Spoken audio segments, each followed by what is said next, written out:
સરકાર એટલા strict rule નથી બનાવતી કે એક સિટી પરથી આવે તો તમે ટોટલી ચેક કરો, એનો ચેક કર્યા પછી જ બીજું ફ્લાઇટને બોર્ડ કરવાનું રાખો.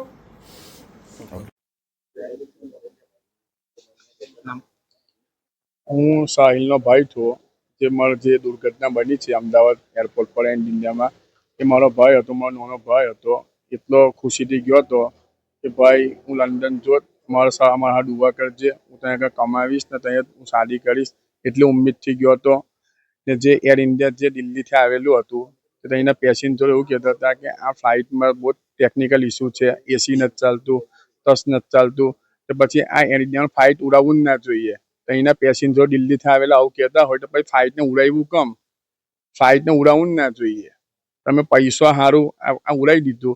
હવે મારો ભાઈ જતો ગયો, હવે મારો ભાઈ કઈ રીતે આવવાનો? અમારે તો હવે ગમ જ રહી ગયો ને આખી જિંદગીનો. નામ બોલો. સલીમ ઇબ્રાહિમ પટેલ સારોદ. કાલે મારો છોકરો સવારે 5 વાગે નીકળ્યો લંડન જવા માટે. લંડનની વર્ક વિઝા મળેલી 2 વર્ષની, અને મારી વાઈફ હાથે ગઈ હતી. અને પછી મને લગભગ 2 વાગે એવું જાણવા મળ્યું કે ફ્લાઇટ ક્રેશિંગ થયેલું છે. તો મને પછી એવા સમાચાર મળ્યા કે દિલ્હીથી લઈને આવતું હતું ફ્લાઇટ, એ ફ્લાઇટમાં ટીવી ના ચાલતી હતી, એસી ના ચાલતી હતી, કોઈ જાતની સેવા ના હતી. તો ખરેખર એરપોર્ટ વાળાને, એર ઇન્ડિયા વાળાને ફ્લાઇટ ઉડાડવાનું જ નહોતું, ચેક કરવાનું હતું ફ્લાઇટ.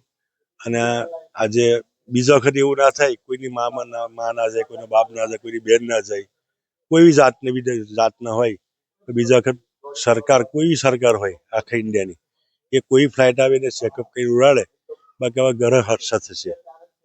અને આજે મારો છોકરો ગુમાવ્યો છે, એ મને બહુ દુઃખ થાય છે. એના માટે હરેક મુસ્લિમ સમાજ, હિન્દુ સમાજ મારા છોકરા માટે દુઆ કરે, એ જ મારી અપેક્ષા છે.